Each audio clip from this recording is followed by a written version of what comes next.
কবরে যাওয়া লাগবে কি লাগবে না? যাওয়া লাগবে না, কার কার হাত তোলেন? একজনও নাই নাই সবাই কবরে যাবেন? যাওয়া লাগবে, কেউ বাঁচতে পারবে না। দাদা চলে গেল, বাবা চলে গেল, মামা চলে গেল, আমারও যাওয়া লাগবে। সেলিব্রিটি চাই চাই, আরো সম্পদের পাওয়ার চাই চাই। ব্যস্ত, আমরা মহা ব্যস্ত। এত ব্যস্ততা কিসের? স্টপ, থামেন, অনেক হয়েছে, আর না। বসেন বসেন, একটু ভাবেন। দাদা চলে গেল, বাবা চলে গেল, মামা চলে গেল, আমাকেও চলে যেতে হবে। মাঝে মাঝে কবরস্থানে যাবেন, যে একটু দেখবেন এই কবরস্থানে শিশুরা শুয়ে আছে, কিশোররা শুয়ে আছে, আপনার মতো তাগড়া যুবকরা শুয়ে আছে, ওদেরও রক্ত গরম ছিল আপনার মতো। আজ ওরা নাই, সব শেষ। আপনাকেও যেতে হবে। এই কবরে আমাদেরকে যেতে হবেই। কবরের প্রশ্নের উত্তর দিতে হবে। চিল্লায় বলেন ঠিক কিনা? কবরে প্রথম প্রশ্ন করা হবে, মার রব্বুক, তোমার রবের নাম কি? আমাদের রব কে? ওমা দীনুক, তোমার ধর্মের নাম কি? আমাদের ধর্মের নাম কি? বিশ্বনবীর চেহারা দেখিয়ে বলা হবে, এই লোকটাকে তুমি চিনো কিনা? চিনি না আমরা? আমাদেরকে জিজ্ঞেস করা হবে, রব কে? বলবো আল্লাহ। ধর্ম কি? বলবো ইসলাম। এই লোকটারে চিনো নাকি? আমরা বলবো চিনি, আমাদের প্রাণের নবী মুহাম্মদ সাল্লাল্লাহু আলাইহি। তিনটা প্রশ্নের উত্তর করতে পারলে এডিশনাল আর একটা প্রশ্ন, ওমা ইলমু। এই তিনটা প্রশ্নের উত্তর জানলা কেমনে? নকল করছো নাকি? বাংলাদেশে নকল আছে না নাই? কোথায় নকল করে? হ্যাঁ, কিছু লিজেন্ড আছে দেখি, একেবারে জামার ভিতরে নকল, টুপির ভিতরে নকল, স্কেলের ভিতরে নকল, মৌজার ভিতরে নকল। আছে না নাই? কথা বলেন। ফেরেশতারা বলবে, তুমি তিনটা প্রশ্নের উত্তর করলে কি করে? আপনাকে বলতে হবে, আমি কোরআন থেকে শিখেছি, আমি হাদিস থেকে জেনেছি। চিল্লায় বলেন ঠিক কিনা? তখন ফেরেশতারা বলবে, আহলান ওয়া সাহলান, মারহাবান, কংগ্রাচুলেশন, তুমি উত্তর করতে পেরেছো। ইফসাহু লাহু কবরুহু ৭০ যিরান, আপনার কবরটারে ৭০ হাত লম্বা বানিয়ে দেয়া হবে। ইফতাহু লাহু বাবুন ইলাল জান্নাহ, জান্নাতের দিকে দরজা করে দেয়া হবে। ইউলবাসু মিন লিবাসিল জান্নাহ, জান্নাতের পোশাক পরিয়ে দেয়া হবে। আর বলা হবে, নাম কানাও মিল আরুস, বাসর রাতে কনেকে নিয়ে বর যেমনি শান্তির ঘুম, আরামের ঘুম দেয়, তুমিও ঘুম দাও, ঘুমাও। You should get some sleep now, you are very tired man. ঘুমাও, অনেক হয়েছে, ঘুমাও। তোমার এই ঘুম কেউ ভাঙাবে না, ইসরাফিলের সিঙ্গার ফুৎকার ছাড়ো। আল্লাহ লম্বা ঘুম যেন দিতে পারি, তৌফিক দাও। আর যারা ইসলাম বিরোধী, কোরআন বিরোধী, বিশ্বনবী বিরোধী, তাদেরকেও প্রশ্ন করা হবে, তোর রব কে? মার রব্বুক, সে বলবে, লা আদরি, আমি কিছু জানি না, আমি মাপ চাই, দোয়াও চাই। কথা গন, জানি না, আমি কিছুই মনে করতে পারছি না, আমি কিছু জানি না, আমার ধর্ম নাই, কর্ম নাই, আমার ধর্ম যার যার, উৎসব সবাই, আমার কোনো ধর্ম টর্ম নাই, আমার কোনো নামাজ রোজা নাই, আমার কোনো রব নাই। দ্বিতীয় প্রশ্ন, ওমা দীনুক, তোর ধর্মের নাম কি? সে বলবে, ধর্ম কি? আমি জানি না, আমি ধর্মরে গালি দিতাম, আমি দুনিয়া ইসলাম রে বাস দিতাম, আমি আলেম ওলামাদের বিরোধিতা করতাম, আর শাহবাগের মঞ্চে উঠে ভাষণ দিতাম। আসলে নাই, সব গুমর ফাঁস হয়ে যাবে। ইয়াউমুত তাগাবুন, এরপর বিশ্বনবীর চেহারা দেখিয়ে বলা হবে, এই লোকটারা চিনো নাকি? সে বলবে, চিনি না, তবে আমার বন্ধুরা তার বিরুদ্ধে ব্লগে লিখতো, আমিও ব্যাড কমেন্টস করে দিতাম, এই লোকটার বিরুদ্ধে আমি কার্টুন বানাতাম, এই বিশ্বনবীর বিরুদ্ধে আমি কথা বলতাম। চিল্লায় বলেন ঠিক কিনা? ফেরেশতারা বলবে, লা দারাইতা ওয়ালা তালাইতা, তুই কিছুই পারলি না, তুই তো কপাল পোড়া। ফায়ুতরাকু বিমাতারিকা মিন হাদিদ, লোহার হাতুড়ি দিয়ে পিটিয়ে ওর মাসেলগুলো থেতলে ফেলা হবে। ওয়াইকালু লিল আরদি ইলতাইমি, কবরের দুই পাশের মাটির বলা হবে, চাপ দে, এমন চাপ দিবে, ফাতাখতালিফা আদলাউহু, ডান পাশের পাজরের হাড্ডি বাম দিকে ঢুকে যাবে, বাম পাশের পাজরের হাড্ডি ডান পাশে ঢুকে যাবে। কিয়ামত পর্যন্ত এই মারামারি চলবে। আল্লাহ এরকম ভয়ঙ্কর পরিস্থিতি থেকে আমাদেরকে বাঁচাও। ওই কবরের আযাব থেকে বাঁচার দরকার আছে না নাই? বিশ্বনবী বললেন, যে ব্যক্তি রাত্রিবেলায় সূরাতুল মুলক তেলাওয়াত করবে, তার কবরের আযাব হবে না।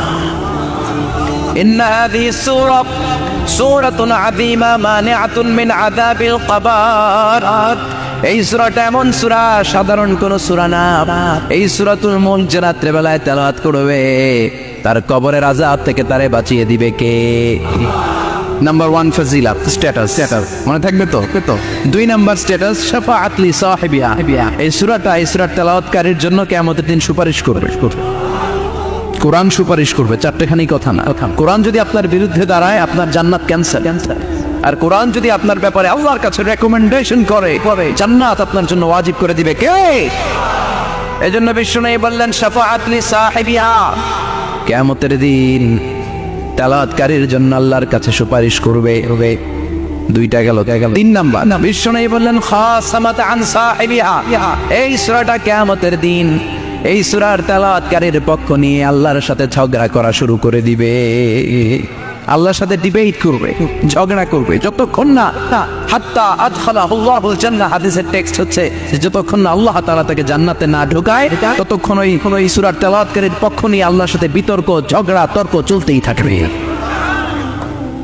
সুবহানাল্লাহ। আরো আসতে বলে। আবার বিশ্বনবী বললেন মান ক্বারা বিহা ফি লাইলাতিন ফাকাদ আকসারা ওয়া আতওয়াবা, রাত্রিবেলা এই সূরাটা যে তেলাওয়াত করবে পুরো রাত্রিটারে বরকতময় করে দিবে কে? এজন্য বিশ্বনবী আবদার করে, আবেদন করে আমাদের কাছে বলে গিয়েছেন, আমি চাই আমার প্রতিটা উম্মতের হৃদয়ে এই সূরাটা গাথা থাক। আমি চাই আমার প্রতিটা উম্মতের সিনার ভিতরে এই সূরার 30টা আয়াত গ্রথিত করা থাক। সুবহানাল্লাহ। পড়েন মাত্র 30টা আয়াত মুখস্থ করতে রাজি আছেন? 1 মাসে কয় দিন? প্রতিদিন একটা করে আয়াত মুখস্থ করলে এই সূরা মুখস্থ করতে লাগবে কয় দিন? হ্যাঁ, হোমওয়ার্ক এটা আপনাদের বাড়ির কাজ।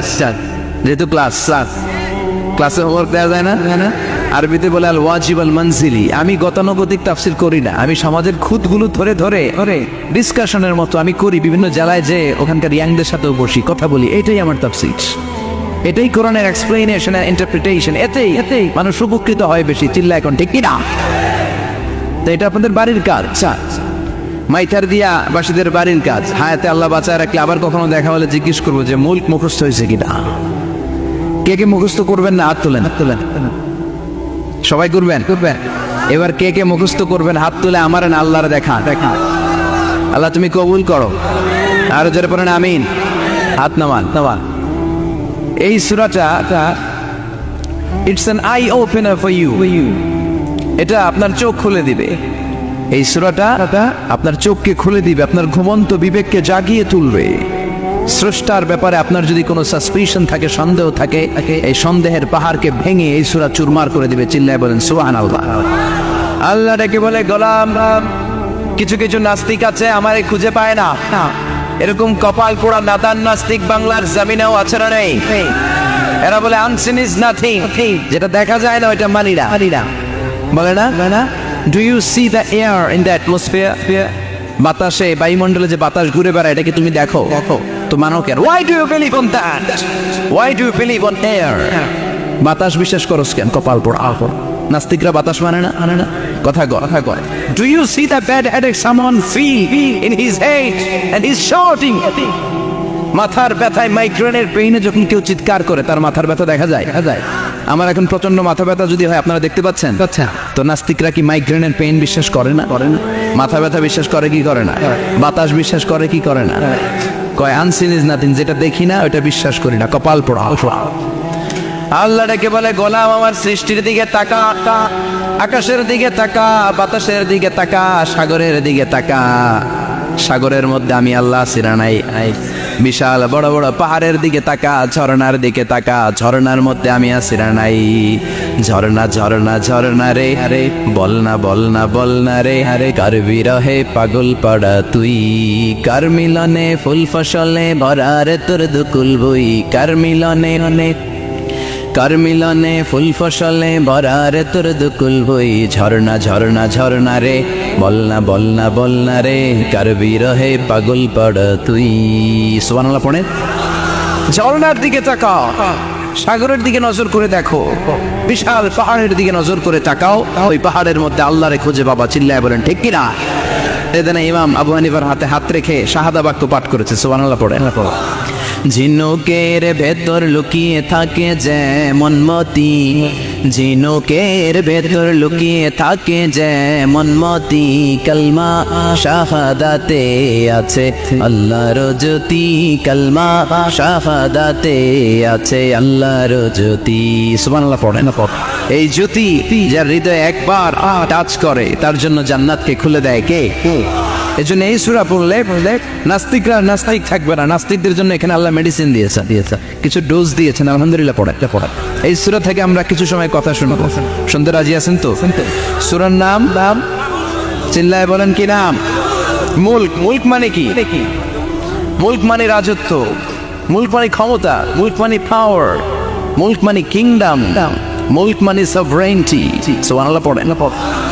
রব্বুল আলামিন বলেন তাবারাকাল্লাযী বিয়াদিহিল মুলকু ওয়া হুয়া আলা কুল্লি শাইইন কাদির। সুবহান সেই সত্তা যার হাতে ক্ষমতা আর তিনি সব বিষয়ে ক্ষমতাশীল। সুবহানাল্লাহ।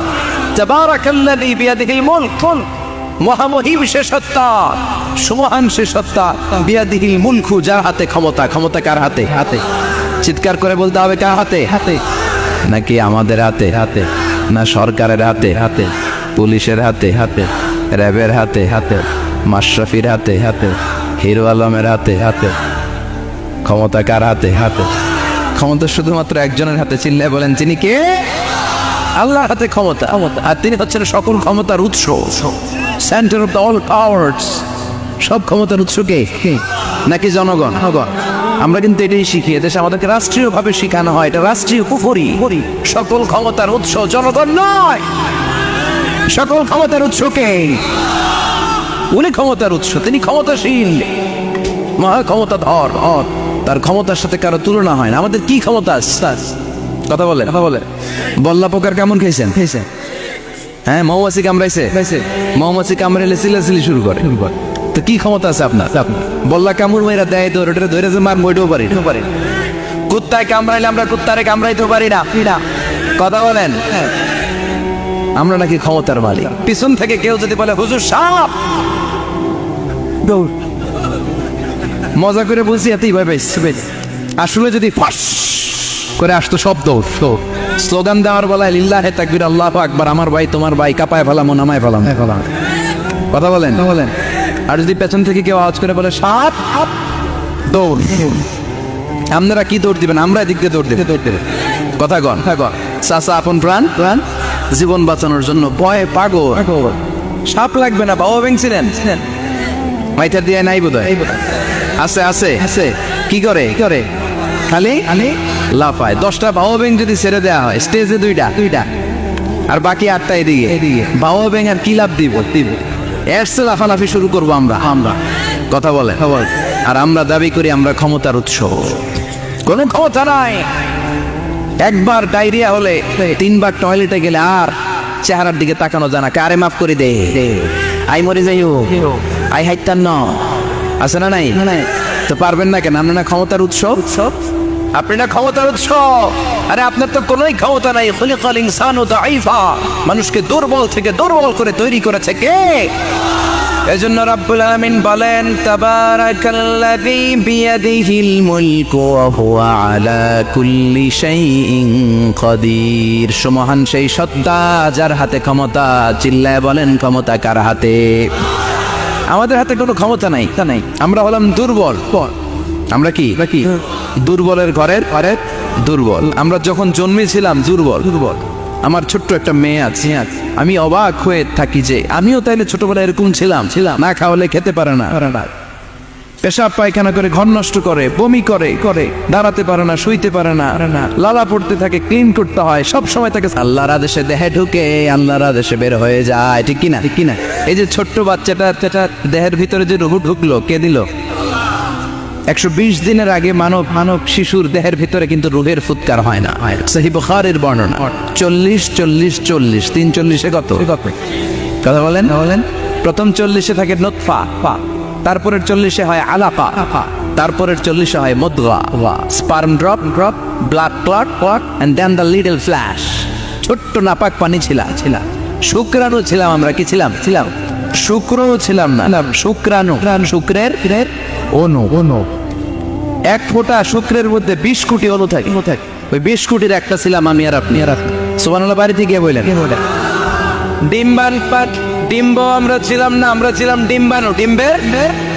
এই ডিম্বাণু আর শুক্রাণু দুইটা মিলে আল্লাহ আমাদেরকে বানায় ফেললেন জাইগন্ট, সেখান থেকে এমব্রয়ো, তারপরে আস্তে আস্তে ইনিশিয়াল স্টেজগুলো শেষে একটার পর একটা স্টেজ পার করে তিনি আমাদেরকে বানালেন আলাফা, সেখান থেকে মুদগা, আমাদের দেহের ভেতরে তিনি স্কেলিটন ভরে দিলেন, কঙ্কাল, মাথার স্কাল দিলেন, খুলি দিলেন, নাক কান গলা দিলেন, আমার রেসপিরেটরি সিস্টেম চালু করে দিলেন। কত ছোট ছিলাম আমি, ক্ষুদ্র ছিলাম আমি।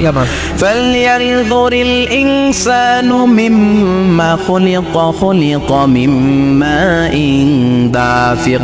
মানুষের উচিত তার সৃষ্টি প্রক্রিয়ার দিকে নজর করে তাকানো। বাবার পিঠ থেকে সবেগে নির্গত হওয়া পানি দিয়ে মায়ের পেটে তোমারে ঢুকায় দিল কে? নাপাক পানি থেকে ছোট্ট ব্যাঙ্গাচির মতো ছিলাম, জোকের মতো মায়ের জরায়ুর দেয়ালে লেগেছিলাম। সেখান থেকে বড় করতে করতে আমার রেসপিরেটরি সিস্টেম, আমার এয়ারিং সিস্টেম, আমার সব সিস্টেমগুলো তিনি আমার দেহের ভিতরে সেট করে দিল। চিল্লায় কোন সুবহানাল্লাহ। 120 দিনের সার্টেন পিরিয়ড শেষে তিনি দেহের ভিতরে রূহের ফুৎকার দিলেন। দেয়া মাত্রই আমার রুহুতে ধপ ধপ ধপ ধপ ধপ ধপ শুরু হয়ে গেছে। ওই যে ধপ ধপ শুরু হয়েছে, আজও থামে নাই। এই ধপ ধপ থামলে বাঁচবেন, দম ফুরাইলে আমরা ঠুস হয়ে যাবো, ঠিক কিনা? হায় রে মানুষ রঙিন ফানুষ, দম ফুরাইলে তবু তো ভাই কারোরই নাই একটুখানি। হায় রে মানুষ রঙিন ফানুষ, রঙিন ফানুষ, হায় রে মানুষ। সুবহানাল্লাহ বলেন। সে আল্লাহ বললেন, গোলাম, জীবন আর মরণের মাঝখানে আমি তৈরি করেছি রুহু। পৃথিবীর বিজ্ঞানীরা সব বানাতে পারে, কম্পিউটার বানাতে পারে, প্লেন বানাতে পারে, হেলিকপ্টার বানাতে পারে, রকেট বানাতে পারে, কিন্তু গোটা বিশ্বের সব বিজ্ঞানীরা মিলে কি রুহু বানাতে পারে নাকি? কথা বলেন। গত বছর সোফিয়া নামে একটা রোবট আসছিল না? কথা গন। ওটা মাথা উঁচু করে নিচু করে কথা বলতে চায়, মানুষের মতো হতে চায়। আসলে কি মানুষ? ওটার মধ্যে কি রুহু আছে? রুহু বানাইতে পারবে কেউ? এই রুহু নিয়ে যে কত গবেষণা, মুমূর্ষ রোগীদের উপর গবেষণা চালিয়েছে অনেক। বুলেট প্রুফ গ্লাসের ভিতরে মুমূর্ষ রোগীকে রেখে তারা চেক করতে চেয়েছে আমেরিকান বিজ্ঞানীরা যে রুহু কোন দিক দিয়ে বেরোয়। তারা ওজন করে দেখে, মানুষ মরে গেলে কোন লাশের ওজন বেড়ে যায়, কোন লাশের ওজন কমে যায়। যেটাতে কমে গেছে 2-1 কেজি কমে যায়, আর অবাক কি আগে ছিল 80 কেজি, এখন 78 কেজি, তার মানে 2 কেজি না, এটাই রুহু। এটাই কি? এটা হচ্ছে গবেষণার ধাপ। অনেকগুলো মডিউল তারা আনে, অনেক মুমূর্ষ রোগীকে গ্লাস ফিটিং করা, ইন্টেন্সিভ কেয়ারে রেখে তারা অবজার্ভ করায়, আর অক্সিজেন মাস্ক খুলে দিয়ে তারা দেখে যে লোকটা ছটফট করে কিভাবে মরে। মরার আগে ওজন মাপছিল 80 কেজি, মরে গেছে পরে আবার ওজন দিয়ে দেখে 78 কেজি। কমছে কয় কেজি? বিজ্ঞানীকে পাইছে। সবাইকে কি পাইছে? কয় রুহু। কই পাইলেন? আগে 80, এখন 78, 2 কেজি। রুহুর ওজন কয় কেজি? তো বিজ্ঞানীদের সিস্টেম হচ্ছে যে কোনো একটা বিষয়ের উপর গবেষণা চালালে তারা পূর্ণাঙ্গ ডিসিশনে পৌঁছতে পারে না। They couldn't jump to the final conclusion just on one module, based on one module. They cannot do it. তাদের অনেকগুলো মডিউল আনতে হয়। তারা আবার নমুনা আনলো আরেকটা, মুমূর্ষ রোগী, অক্সিজেন চেম্বার লাগানো, মাস্ক লাগানো, এটা খুলে ফেললে মরে যাবে। বুলেট প্রুফ করা গ্লাসের ভিতরে ঢুকিয়ে পেটের ওজন মাপ, এটার ওজন 60 কেজি। এবার মাছ খুলছে, ছটফট করে, এটা শেষ। এবার মাপ দেখ, এবার মাইপা দেয়া গেছে 63 কেজি। কয় কেজি বাড়ছে? এক একটার এক এক সিস্টেম হইতেছে, কোনোটা কমে, কোনোটা বাড়ে, কোনোটা কিচ্ছু হয় না। সবাই কয় তাইলে আপনি রুহু পাইলেন কই? আগেরটা কম ছিল, মনে করছিলেন 2 কেজি কমছে, ওইটাই রুহু এখন 3 কেজি বাইরে গেছে, মিলাইবেন কি দিয়া? কথা গন। আল্লাহ ডেকে বলে, গোলাম, কিয়ামত পর্যন্ত একটার পর একটা মুমূর্ষ রোগীকে বুলেট প্রুফ গ্লাসের ভেতরে ঢুকাতে পারবি, গবেষণা করতে পারবি, মাগার রুহু খুঁজে পাবি না। চিল্লায় বলেন ঠিক কিনা? কারণ এই রুহুর মালিক কে? সে আল্লাহ বললেন, আল্লাযী খালাকাল মাউতা ওয়াল হায়াতা লিয়াবলুয়াকুম আইয়ুকুম আহসানু আমালা। জীবন আর মৃত্যু বানালাম তোমাদেরকে পরীক্ষা করার জন্য। পরীক্ষা আছে না নাই? গোটা দুনিয়াটাই পরীক্ষা। আল্লাহ যারে পছন্দ করে বেশি তার পরীক্ষাও। আশাদ্দুন নাসি বালাআন আল আম্বিয়া। এই পৃথিবীতে আল্লাহ সবচেয়ে বেশি বালা মুসিবত দিয়ে পরীক্ষা করেছেন নবীদের। কারণ নবীরা আল্লাহর কাছে কম প্রিয় না বেশি প্রিয়? যেহেতু প্রিয় বেশি, পরীক্ষাও। এজন্য মুমিনের উপর যদি পরীক্ষা আসে, মুমিনের উপর যদি অত্যাচার আসে, মুমিনের উপর যদি ধৈর্যের পরীক্ষা আসে, জেল জরিমানা আসে, মুমিন ওইটারে ভয় পায় না। মুমিন ভয় পায় একজনকে, চিল্লায় বলেন তিনি কে? কারণ আল্লাহর ঘোষণা ওয়ালা তাহিনু ওয়ালা তাহজানু, ঘোষণাটা কার? ভয় নাই, তোদের চিন্তা নাই, আনতুমুল আ'লাউনা ইন কুনতুম মুমিনিন, তোমরাই বিজয়ী হবা যদি মুমিন হও, যদি মুমিন হও। এজন্য ধৈর্যের পরীক্ষা দিতে হবে, আল্লাহর উপর তাওয়াক্কুল করতে হবে, অত্যাচার আর জুলুম আল্লাহর নামে সহ্য করে যেতে হবে। চিল্লায় বলেন ঠিক কি না? কারণ মুসলিমের সাথে আল্লাহ থাকে। মুসলিমের বদদুয়াকে বিশ্বনবী ভয় করতে বলেছেন, কারণ মুসলিমের বদদুয়ার মাঝে আর আল্লাহর মাঝে পর্দা থাকে। যারা দুনিয়ার বুকে জুলুম করে তাদেরকে ক্ষমতার মস্তক থেকে নামিয়ে দেয় কে? আর যারা মুসলিম হয়, যাদের রক্ত দিয়ে জমিন ভেজে, তাদেরকে জমিনের ক্ষমতা দিয়ে দেয় কে? আর যারা রক্ত ঝরায়, ইতিহাস বলে তারা শেষ পর্যন্ত প্রাণ আর জান নিয়ে পালাবার জায়গাটা পায় না। চিল্লায় বলেন ঠিক কি না? এজন্য মুমিন খুব ভালো করে জানে, রাত্রি যত গভীর হয়, সুবহে সাদিকের সময় কাছে আসতে থাকে। গর্ভবতী নারীর পেটের জ্বালা যন্ত্রণা, ব্যথার পেইন যত বাড়ে, নতুন মেহমান আগমনের সময় কাছে আসতে থাকে। তেমনি ইসলামের পক্ষের শক্তির উপর যদি অত্যাচার, অনাচার, স্টিম রোলার বেড়ে যায়, এটা প্রমাণ করে ইসলামের বিজয়ের সময় কাছে আসতে শুরু করেছে। চিল্লায় বলো ঠিক কি না? এজন্য রাব্বুল আলামিন ডেকে বলেন, গোলাম লিয়াবলুয়াকুম আইয়ুকুম আহসানু আমালা, কে ভালো আমল করো, কে খারাপ আমল করো, এজন্য আমি জীবন মরণ তৈরি করেছি। চিল্লায় কোন ঠিক কি না? এরপর আল্লাহ বললেন, ওয়ালাকাদ যায়্যানাস সামাআদ দুনিয়া বিমাসাবিহা ওয়া জাআলনাহা রুজুমান লিশ-শায়াতিন। সুবহানাল্লাহ বলেন। ওয়ালাকাদ যায়্যানাস সামাআদ দুনিয়া। মাইকম্যান কোথায়? সাউন্ডটা বাড়াও। এত দুর্বল কেন তোমার সাউন্ড? মনে হচ্ছে আমি মাইক ছাড়া কথা বলছি। সাউন্ডটাকে স্ট্রং করো। ওয়ালাকাদ যায়্যানাস সামাআদ দুনিয়া, I have beautified the closer sky with candles, with light and stars. আল্লাহ বললেন, আমি দুনিয়ার আকাশকে তারা দিয়ে সুশোভিত করেছি। আকাশে তারা আছে না নাই? এগুলো এমনি এমনি হয়েছে না? তৈরি করছে কে? বিশ্বাস হয়? কোনো সন্দেহ আছে? এখন তো লাইটিং ফাইটিং এর যুগে তারার যে কি সৌন্দর্য আমরা বুঝি না। আমরা যখন ছোটবেলা গ্রামে যেতাম, রাতের বেলা তারার মেলা, কি সুন্দর, একটার চেয়ে একটা সুন্দর। শুকতারা, ধ্রুব তারা, সপ্তর্ষিমণ্ডল, 7টা তারার একটা চেইন আছে, চেনেন এগুলো? কি সুন্দর তারা! এগুলো তৈরি করে রেখেছে কে? প্রথম আকাশের মহাশূন্যকে আল্লাহ এই তারকা দিয়ে বিউটিফাই করেছেন। ইটস এ ক্যান্ডেল, আল্লাহ সাজিয়ে রেখেছেন। আমরা খালি চোখে যেটা দেখি, এটা কিন্তু আকাশ না, এটা প্রথম আকাশ নয়। প্রথম আকাশ যে কত দূরে আমেরিকান নাসার বিজ্ঞানীরাও জানে না। খালি চোখে আমরা যা দেখি, এটা প্রথম আকাশের মহাশূন্য। এর অনেক অনেক অনেক উপরে প্রথম আকাশ, এরপরে দ্বিতীয় আকাশের মহাশূন্যের স্তর শুরু, এরপরে দ্বিতীয় আকাশ, তারপরে তৃতীয় আকাশের মহাশূন্যের স্তর শুরু, তারপরে তৃতীয় আকাশ। একটার চেয়ে আরেকটা বড়। প্রথম আকাশের চেয়ে দ্বিতীয় আকাশ কত বড় বলি? আপনার হাতের আংটিটা যদি সাহারা মরুভূমিতে আপনি ছুঁড়ে ফেলে দেন, পুরো মরুভূমির তুলনায় আংটি যত ছোট, আল্লাহর দ্বিতীয় আসমানের তুলনায় আল্লাহর প্রথম আসমানটা ঠিক তত ছোট। একটার চেয়ে একটা বড়, একটার চেয়ে একটা বড়। সূর্য দেখে আমরা অবাক হয়ে যাই। 9,30,00,000 মাইল দূরে, এই পৃথিবীর চেয়ে 13 লক্ষ গুণ বড়। এটার সানশাইন, আলো আসতে পৃথিবীতে 8 মিনিট 18 সেকেন্ড লেগে যায়। আমরা মনে করছি সূর্যই বড়। আমরা বসে আছি মাইথার দিয়াতে, তাই না? এই জায়গাটার নাম কি? মাইথার দিয়া। কিন্তু খালি এতটুকু প্যান্ডেলের সমান। কত বড় মাইথার দিয়া! এই পুরো মাইথার দিয়া কোন থানায় পড়ছে? দাউদকান্দি হচ্ছে কুমিল্লার 16টা থানার একটা, ঠিক কিনা? 16 থানা মিলে কুমিল্লার একটা জেলা। এরকম কয়টা জেলা আছে? 64 জেলা। এই 64 জেলা মিলে আমাদের সুজলা সুফলা, শস্য শ্যামলা, ডিজিটাল বাংলাদেশ। কথা গণ। আর বাংলাদেশ হচ্ছে পৃথিবীর সবচেয়ে বড় দেশ। হ্যাঁ, 64 জেলা, এরপরে ছোট। যাদের অ্যাটলাস ম্যাপ নিয়ে যাদের ধারণা আছে তারা দেখবেন বাংলাদেশ এই শব্দটা লেখার জায়গাও আমরা পাই না। মানচিত্রে বাংলাদেশ শব্দটা লেখার জায়গা পায় না। বিআরএ উঠে যায় ইন্ডিয়ার উপর, ডিএসএ উঠে যায় আবার ইন্ডিয়ার উপর। মাঝখানের দুইটা অক্ষর বাংলাদেশের উপরে পড়ে, চিল্লায় বলেন ঠিক কিনা? এটা কত ছোট দেশ, পাশের ইন্ডিয়া 20-25 গুণ বড়। ইউরোপ আমেরিকার অনেক দেশ আছে, আমেরিকায় বাংলাদেশের চেয়ে শতগুণ বড়, কানাডা কয়েকশো গুণ বড়, রাশিয়া কয়েকশো গুণ বড়। এরকম প্রায় 200 দেশ নিয়ে পৃথিবীর স্থলভাগ আর 70% হচ্ছে শুধু পানি। এই সব মিলে আমাদের এই পৃথিবী। আর এত বড় পৃথিবীর চেয়েও নাকি সূর্য 13 লক্ষ গুণ বড়। তার মানে সূর্যই বড়? না, সূর্যের চেয়ে অনেক বড় তারা আছে। সূর্যের পরে পৃথিবীর সবচেয়ে কাছের যে তারা বা স্টার, ওটার নাম হচ্ছে প্রক্সিমা সেন্ট্রাই। নাম কি?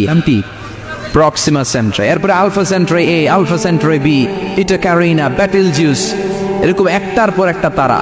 যেই সূর্য পৃথিবীর চেয়ে 13 লক্ষ গুণ বড়, বেটেলজিউস নামে একটা তারা আছে, ওটা সূর্যের চেয়ে 33 কোটি গুণ বড়।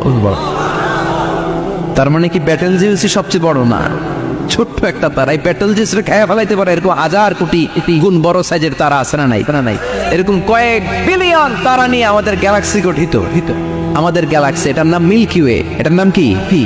আমাদের গ্যালাক্সি। এই গ্যালাক্সিতে আমাদের অবস্থান। এরকম কত হাজার কোটি গ্যালাক্সি আছে, আমেরিকার নাসার বিজ্ঞানীরাও জানেন। আমাদের গ্যালাক্সির সবচেয়ে কাছের যে গ্যালাক্সি, ওই গ্যালাক্সিটার নাম হচ্ছে অ্যান্ড্রোমেডা। কি নাম? অ্যান্ড্রোমেডা। আমাদের গ্যালাক্সি থেকে কেউ যদি কাছের গ্যালাক্সি অ্যান্ড্রোমেডাতে যেতে চায়, তার 2.5 মিলিয়ন লাইট ইয়ার্স সময় লেগে যাবে। কথাটা কঠিন হয়ে গেছে, আমি ভেঙে বলি, তারপরে সুবহানাল্লাহ কই। আমাদের গ্যালাক্সির নাম মিল্কি ওয়ে। মিল্কি ওয়ে থেকে যদি কেউ অ্যান্ড্রোমেডাতে যেতে যায়, কত সময় লাগবে? 2.5 million light year. Light year মানে আলোক বর্ষ। আলোর গতিতে যদি ছোটা যায়, 2.5 মিলিয়ন মানে হচ্ছে প্রায় 25 লক্ষ। তাহলে পৃথিবীতে সবচেয়ে দ্রুতগামী যে বিষয়টা আবিষ্কৃত হয়েছে সেটা হচ্ছে আলো। এই যে লাইট মারলে যে ছুটে, এই লাইট প্রতি সেকেন্ডে 1,86,000 মাইল বেগে ছুটতে পারে। 1 মিনিটে না, 1 ঘন্টা না, 1 মিনিটে না, 1 সেকেন্ডে আলো চলে যায় কয় মাইল? 1,86,000। খুঁটিয়ে চিন্তা আপনি কল্পনা করতে পারেন? হয়তো মাথা নাড়াইতেছে না। এটা কি কল্পনা করা যাবে? আমার তো তার ছেড়ে যাচ্ছে। 1 সেকেন্ডে নাকি আলো ছুটে 1,86,000 মাইল বেগে। 1 সেকেন্ড শব্দ কইতে তো 2 সেকেন্ড লাগে। কথা কন।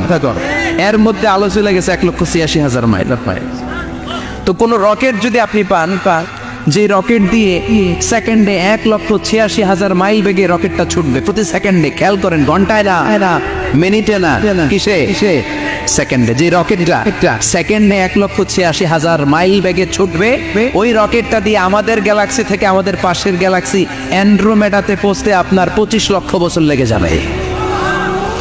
সুবহানাল্লাহ। বাড়িতে গিয়ে বললেন এরকম বিশাল বিশাল তারা দিয়ে আমাদের আকাশটারে বিউটিফাই করেছে কে? এজন্য আল্লাহ বললেন, ওয়ালাকাদ যায়্যানাস সামাআদ দুনিয়া বিমাসাবিহা ওয়া জাআলনাহা রুজুমাল লিশ-শায়াতিন। আমি এই দুনিয়ার আকাশটারে সুন্দর সুন্দর তারকারাজি লাইটের মতো সেটিং করে সুশোভিত করেছি। আবার এই তারকা দিয়ে আমি শয়তানদেরকে প্রহারও করেছি। সুবহানাল্লাহ। শয়তানদেরকে আল্লাহ তারা মেরে আঘাত করে। সুবহানাল্লাহ বলেন। এরপরে এই সূরার প্রথম রুকুর শেষে আল্লাহ বললেন, وَأَسِرُّوا قَوْلَكُمْ أَوْ اجْهَرُوا بِهِ إِنَّهُ عَلِيمٌ بِذَاتِ الصُّدُورِ أَلَا يَعْلَمُ مَنْ خَلَقَ وَهُوَ اللَّطِيفُ الْخَبِيرُ। আল্লাহ বললেন, وَأَسِرُّوا قَوْلَكُمْ, তোমরা যদি গোপনে কথা বলো, আও ইজহারু বিহি, কিংবা স্পষ্ট করে বলো, সব শোনে কে? আপনি যেমনি বলেন শুনবে কে? বলেনই নাই, শুধু মনে মনে ভাবছেন, শুনবে কে? সুবহানাল্লাহ কইবেন না? সাত আকাশের উপরে, আরশের উপরে তার অবস্থান, সাত জমিনের নিচে কোন গোপনতম প্রকোষ্ঠে, কোন ছোট্ট বাক্সের ভেতরে যদি কোনো পিপিলিকা নীরবে হেঁটে যায়, আল্লাহ বলে আমি ওই পিঁপড়ার হেঁটে চলার পায়ের আওয়াজটাও শুনতে পাই। এজন্য কেউ যেটা শোনে না, শুনে কে? এরপর আল্লাহ বললেন, ওয়াল্লাযী জাআলা লাকুমুল আরদা যালুলান ফামশু ফি মানাকিবিহা ওয়া কুলু মির রিজকি ওয়া ইলাইহিন নুশুর। সুবহানাল্লাহ বলেন। আল্লাহ ডেকে বললেন, গোলাম, তোমাদের জন্য জমিনটারে আমি বিছানা বানিয়েছি। আল্লাযী জাআলা লাকুমুল আরদা ফিরাশা, জমিনটারে বিছানা বানিয়েছে কে? এই বিছানার মতো সমতল জমিন দিয়ে তোমরা হেঁটে বেড়াও, চলে বেড়াও, হেলে দুলে পড়ার সুযোগ নাই, ঠিক কিনা? এই যে মাইথার দিয়ে আর আজকের যে ময়দান, এটা যদি বিছানার মতো সমান না হয়তো বসতে পারতেন? কথা কন। এই ময়দানের প্যান্ডেলের এদিক দিয়ে উষা, এদিক দিয়ে গর্ত, এদিক দিয়ে নিচা, এদিক দিয়ে খাড়া। কেমন হইতো? কথা কন। কেউ আমার দেখতো, কেউ দেখতো না, কেউ দাঁড়াইয়া, কেউ বৈশা আছে না নাই? কিন্তু জামিনটারে সমতল বানালো কে? আপনি যদি বিমান থেকে যদি আপনি দেখেন, বিমানের গ্লাস দিয়ে, জানলা দিয়ে যদি আপনি নিচের দিকে তাকান, আপনি দেখবেন মনে হবে পুরো জামিনটাকে আল্লাহ সবুজ কার্পেট দিয়ে কার্পেটিং করে রেখেছে। এই সৌন্দর্য দিয়েছে কে? আবার রব্বুল আলামিন বলেন, জামিনটারে সমান দেখে, কার্পেটিং দেখে মনে করো না তোমরা বেঁচে গিয়েছ। আমার দেয়া বিধান আমার জমিনে যদি কায়েম করতে না পারো, এই কার্পেটিং করা জমিনের ভেতরে আযাব আছে না নাই? এই পুরো জমিনের ভেতরে আছে আগুন আর আগুন। আগ্নেয়গিরি রোগ্নোৎপাত জ্বালামুখে বিস্ফোরণ করে দিয়ে গোটা বিশ্বটারে মুহূর্তে মেসাকার করে দিতে পারে কে? এজন্য আল্লাহ ডেকে বললেন, গোলাম আমিনতুম মান ফিস সামাই আন ইয়াখসিফা বিকুমুল আরদা ফাইদা হিয়া তামুর। তোমরা কি ভেবেছো নাকি বেঁচে যাবা?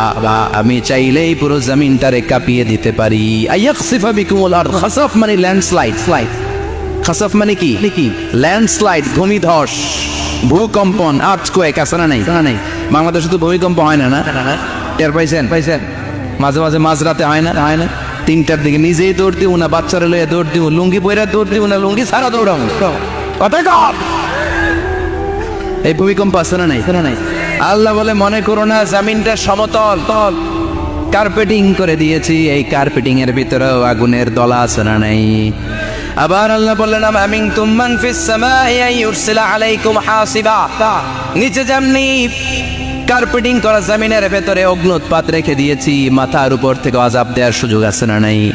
চাইলে আল্লাহ অগ্নি বৃষ্টি দিতে পারে, আগুন বৃষ্টি দিতে পারে, ঠান্ডার বজ্রপাত দিতে পারে। আপনারা লূত আলাইহিস সালামের কওমের নাম শুনেছেন? তারা হোমোসেক্সুয়ালিটি, সমকামিতা করত। ফলে আল্লাহ তাআলা বিশাল এক চিৎকার মেরে সাইয়েদনা জিবরাইলের মাধ্যমে পুরো জমিনটারে শেষ করে দিলেন। ফাজআলনা আলিয়াহা সাফিলাহা ওয়া আমতারনা আলাইহিম হিজারাতাম মিন সিজিল। তাদের অপকর্মের কারণে জর্ডানের ওই এলাকাটাকে আল্লাহ বললেন, জিবরাইল এলাকাটারে হাতে তুলে নে, আকাশের উপরে তুলে পুরো এলাকা সহ মানুষ সহ জমিনের মধ্যে গেড়ে দে। জমিনের নিচের মাটি উপরে নিয়ে গেল কে? উপরের মাটি নিচে নিয়ে গেল কে? পুরো জায়গাটা এখন ডেড সি হয়ে গেছে। কিসি ডেড সি নাম শোনেন নাই বোধহয়? আজকে শুনে রাখেন, এটারে বলে মৃত সাগর। এটা গজবের জায়গা, ওখানে মানুষও ডুবে না। লবণের ডেনসিটি, সল্টের ডেনসিটি এত হাই, এই পানির মধ্যে এত গজব, এর মধ্যে কোনো মাছ জন্মায় না, চিংড়ি জন্মায় না, কাঁকড়া জন্মায় না, ব্যাং হয় না, শ্যাওলা হয় না, কিচ্ছু বাঁচে না। এটা গজবের জায়গা, চিন্তায় বলেন ঠিক কিনা? যে আল্লাহ জর্ডানের এলাকাটারে ধ্বংস করে দিল, ওই আল্লাহ আজও আছে না নাই? এই জন্য নিজ দিয়ে তিনি যেমনি আযাব দিতে পারেন, ভূমিকম্প দিতে পারেন, জলোচ্ছ্বাস দিতে পারেন, উপর থেকে তিনি শিলাবৃষ্টি দিতে পারেন কি পারেন না? মাইতের দিয়ে কখনো শিলাবৃষ্টি হয়েছিল? হ্যাঁ, ফসল ক্ষেত শেষ করে দেয় না? ছাগল টাগল মরে যায়। ছাগল যদি ইয়েতে থাকে ক্ষেতের মধ্যে, বড় শিলা মাথায় পড়লে শেষ, মানুষও শেষ, টিনের চালও শেষ। কথা কন। এরপরে আল্লাহ যদি উল্কা বৃষ্টি পাঠায়, উল্কা যদি পড়ে, কই যাবে? কোথায় যাবেন আপনি? উল্কা চিনেন? মহাশূন্যে বিশাল পাথরের খণ্ড ঘর্ষণ খেয়ে পৃথিবীর ভেতরে ঢুকে যায়। এই পৃথিবীতে সবচেয়ে বড় উল্কাপিণ্ড পড়েছে সাউথ আফ্রিকাতে। সাউথ আফ্রিকার একটা সিটি আছে, হোবা সিটি। এই হোবা শহরে 60 মেট্রিক টন ওজনের একটা উল্কা পড়েছিল, যেখানে পড়েছে পুরো জায়গাটা বিশাল খাদ হয়ে গিয়েছে। এরকম একটা উল্কা যদি এখানে পড়ে আজকে, বাঁচার উপায় আছে? যে বিল্ডিং এ আমরা থাকি, রাতের বেলায় ঘুমাই আর দুম্মা চলে ধুম দেখি রাতে, ওই বিল্ডিং এ যদি একটা পড়ে, কথা কন। ডান্স ক্লাব গুলোর উপর যদি পড়ে, পতিতালয় যেগুলো আছে ওগুলা যদি পড়ে, যে হোটেল গুলার মধ্যে আকাম কুকাম হয় ওইটার উপর যদি পড়ে, নাকি আল্লাহর এখন দেওয়ার ক্ষমতা নাই? তা নাই। কথা কন। তার মানে বেঁচে গেছো, পার পেয়ে গেছো মনে করো না, নিজ দিয়েও আযাব আছে, উপর দিয়েও আযাব আছে। চিল্লায় বলেন ঠিক কিনা? এজন্য ভয় পেতে হবে একজন সত্তাকে, তিনি কে? সব ক্ষমতার মালিক কে? এরপর আল্লাহ বললেন, আওয়ালাম ইয়ারাউ ইলা আত-তায়রি ফাওকাহুম সাফাতিন ওয়া ইয়াকবিদনা মা ইউমসিকুহুন্না ইল্লা আর-রাহমান ইন্নাহু বিকুল্লি শাইইন বাসীর। সুবহানাল্লাহ বলেন। আল্লাহ বলেন তোরা নাস্তিক হস কেমন করে? মানুষ নাস্তিক হয় কেমন করে? মানুষ কি মুক্ত বিহঙ্গের দিকে নজর করে তাকায় না? আকাশে মুক্ত বিহঙ্গ নাই তো নাই? বিহঙ্গ বুঝছেন তো? পাখি পাখি পাখির কথা কোরআনে বললো কে? সুবহানাল্লাহ কইবেন না? وأرسل عليهم طيرا أبابيل আবার কাবা ভাঙতে এলে পাঠাও আবাবিল দাও খোদা দাও আমায় আবার ওমর দরজ দিল দাও খোদা দাও আমায় আবার ওমর দরজ দিল সুবহানাল্লাহ পড়েন। এই যে আল্লাহ বললেন ওয়া আরসালা আলাইহিম, তারপর তায়রান আবাবিল, তায়ের মানে পাখি, তায়ের মানে কি? আবার জান্নাতে যারা যাবে তাদেরকে পাখির ভুনাগোশত খাওয়াবে কে? জান্নাতে যাওয়ার সাথে সাথে প্রথমে আল্লাহ আপনাদেরকে মেহমানদারি করবে মাছের কলিজা দিয়ে। খাইবেন? মাছের কলিজার কথা শুনে জিভে পানি আসছে নাকি? আউয়ালু তুআমিন ইয়াকুলুহু আহলুল জান্নাতি ফাজিয়াদাতু কাবিদিল হুত। প্রথমে মাছের কলিজা, এরপরে পাখির ভুনাগোশত। তার মানে পাখির কথা কোরআনে আছে না নাই? আবার সাইয়েদনা সুলাইমান আলাইহিস সালামের একটা পাখি ছিল, ওইটার নাম কি ছিল? হুদহুদ পাখি। মাথার উপর দিয়ে চলতো, আর ওইটার চোখে জুমিং পাওয়ার আল্লাহ এত বেশি দিয়েছিল, এটা জামিনে নজর করলে বুঝতে পারতো কয় হাজার ফিট নিচে পানি আছে, পানিটা মিষ্টি না লবণাক্ত না কেমন দেখে দেখে মুহূর্তের মধ্যে সাইয়েদনা সুলাইমানের কাছে সব তথ্য সরবরাহ করে দিত। সুবহানাল্লাহ। এজন্য আল্লাহ বললেন নাস্তিকগুলো কি পাখির দিকে তাকায় না? এই পাখির দিকে তাকালে পাখির রব আল্লাহরে খুঁজে পাওয়া যায়। পাখির দিকে তাকালে, মুক্ত বিহঙ্গের দিকে তাকালে কেমন করে পাখিগুলো উড়ে যায়। এই পাখিগুলো আকাশে ধরে রাখে কে? মা ইউমসিকুহুন্না ইল্লা রাহমান। ওই রহমান ছাড়া কেউ পাখিগুলোর শূন্যে ধরে রাখতে পারে না। কত শত আয়াতে যে আল্লাহ পাখির কথা বলেছেন হিসাব নাই। কত ধরনের পাখি যে আল্লাহ বানিয়েছেন কোনো হিসাব নাই। আপনারা ঘরে জিওগ্রাফিক্যাল চ্যানেলগুলো দেখেন? হ্যাঁ না জি বাংলা দেখেন? স্টার জলসা, কিরণমালা কি দেখেন? জিওগ্রাফিক্যাল চ্যানেল দেখবেন, ওখানে দেখবেন একটা পাখি আল্লাহ তৈরি করেছে, পৃথিবীর সবচেয়ে ছোট পাখি, নাম হলো হামিং বার্ড। কি নাম? The smallest bird ever in the world. সবচেয়ে ছোট, এটা প্রাপ্তবয়স্কে 3 থেকে 5 ইঞ্চি লম্বা হয়। এটার পূর্ণ যৌবন এটা লম্বা কদ্দুর 3 থেকে 5 ইঞ্চি। এটা প্রতি সেকেন্ডে ডানা ঝাপটাতে পারে 80 বার। কয়বার? আমাদের ডানা আছে না দুইটা। আপনি আপনার ডানা 1 সেকেন্ডে কয়বার ঝাপটাতে পারবেন? হ্যাঁ আমি ঝাপটাইলাম, কয়টা হয়েছে? 1 সেকেন্ডে? হ্যাঁ 3টা 4টা ঝাপটা দিতেই আমার সেকেন্ড শেষ। কিন্তু এই পাখিটা প্রতি সেকেন্ডে তার 2 পাখা ঝাপটায় কয়বার? পৃথিবীর সব পাখি সামনে ওড়ে, তো এই পাখি সামনে যেমনি ওড়ে, অ্যাট দ্য সেম টাইম এই পাখি পিছনের দিকে উঠতে পারে। সুবহানাল্লাহ। বাড়িতে যাই বললেন ইউরোপের আল্পস পর্বতমালায় গুগল করবেন যে আজকে গুগলে লিখবেন যে আলপিন সুইফট একটা পাখি আছে। এই পাখিটা একবার যখন শূন্যে উড়াল দেয়, উড়ন্ত অবস্থায় এটা আকাশে 6 মাস থাকতে পারে। আকাশের মেঘের আপ থেকে পানি খায়, শূন্যে ভেসে বেড়ানো পোকামাকড় ধরে খেয়ে বেঁচে থাকে। 6 মাস পরে একবার জমিনে ল্যান্ড করে নেমে কয়েকদিন থেকে আবার উড়াল মারলে আবার 6 মাস। আলপিন সুইফট। আরেকটা পাখি আছে, অদ্ভুত পাখি, নাম হোমা বার্ড। এই হোমা বার্ড উড়ন্ত অবস্থায় ডিম পেড়ে দেয়, আর ওই ডিমটা জমিনে পড়ার আগেই মাঝখানে ডিম ফেটে বাচ্চা বেরোয়, বাচ্চা উঠতে শুরু করে দেয়। এই পাখিগুলোর কথা কোরআনে আছে না নাই?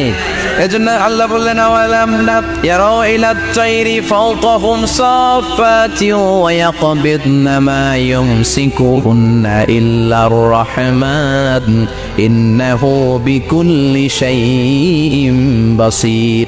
আল্লাহ বললেন নাস্তিকগুলো কি পাখির দিকে নজর করে তাকায় না? পাখির দিকে নজর করে যদি তাকায় তখন পাখির রব আল্লাহরে খুঁজে পাবে। চিল্লায় বলেন ঠিক কিনা? পাখিকে আরবিতে বললে তয়ের। সবাই বলেন পাখির আরবি কি? বিমানের আরবিও তয়ের। পাখি আরবি যা, বিমান আরবিও।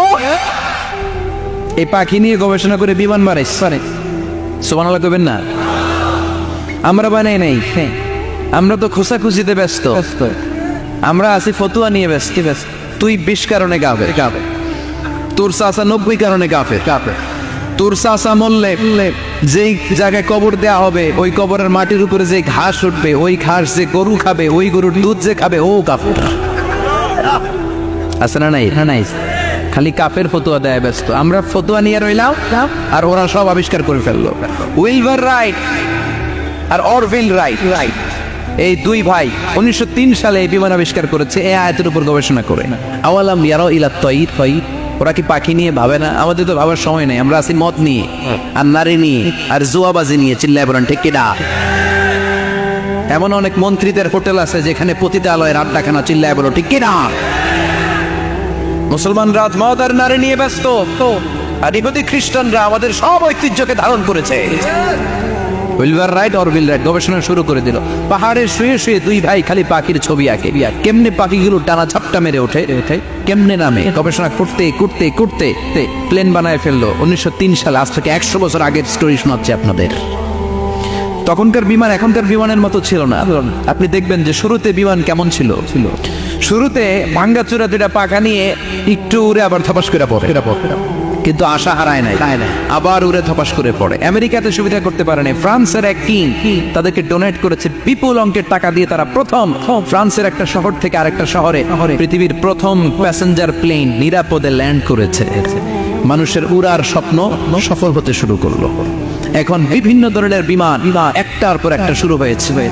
এই পৃথিবীর সবচাইতে দ্রুতগামী যে বিমানটা আগে ছিল নাম ছিল কনকর্ড, যাত্রীবাহী বিমান। এটার পরে এখন একটা বাইরে বোম সুপারসনিক। কি নাম? Bomb supersonic. এত স্পিডে চলে, এই মাত্র দেখলেন এদিকে এয়ারপোর্ট দেখবেন নাই, ওই দিকে সুবহানাল্লাহ পড়ে। কি বিশাল বিশাল ডবল ডেকার গুলো নিয়ে শূন্যে উড়াল দেয়। এয়ার বোয়িং A380 বর্তমান পৃথিবীতে সবচেয়ে বড় প্যাসেঞ্জার বিমান। কার্গো বিমান তো এগুলোর 7-8 ডবল বড় হয়। I'm talking about the passenger flight A380 525 জন যাত্রী নিয়ে এটা শূন্যে উড়াল দেয়। 525 জন যাত্রী, কেবিন ক্রু, পাইলট, বিমানের ওজন, খাবার দাবারের ওজন, ফুয়েলের ওজন, 525 জনের লাগেজ ট্যাগেজের ওজন, এই সব নিয়ে শূন্যে উড়াল দেয়। সুবহানাল্লাহ কইবেন না? এই বিমান আবিষ্কারের আগ পর্যন্ত গোটা বিশ্বব্যাপী সব দেশে দেশে ছিল সেনাবাহিনী আর নৌবাহিনী।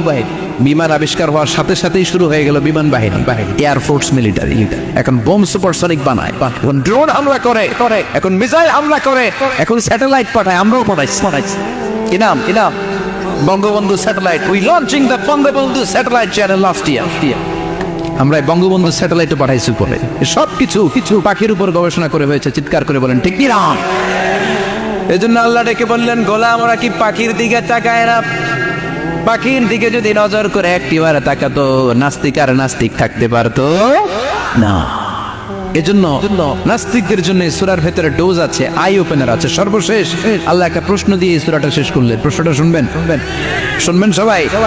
আল্লাহ বললেন, কুল আরাআইতুম ইন আসবাহা মাউকুম গাওরান ফামান ইয়াতিকুম বিমাইম মাইন। বলো দেখি সবে শুকাইয়া যদি যায় এই পৃথিবীর পানি, তাহলে হেথায় তটনির ধারা কে দিবে সবারে আনি?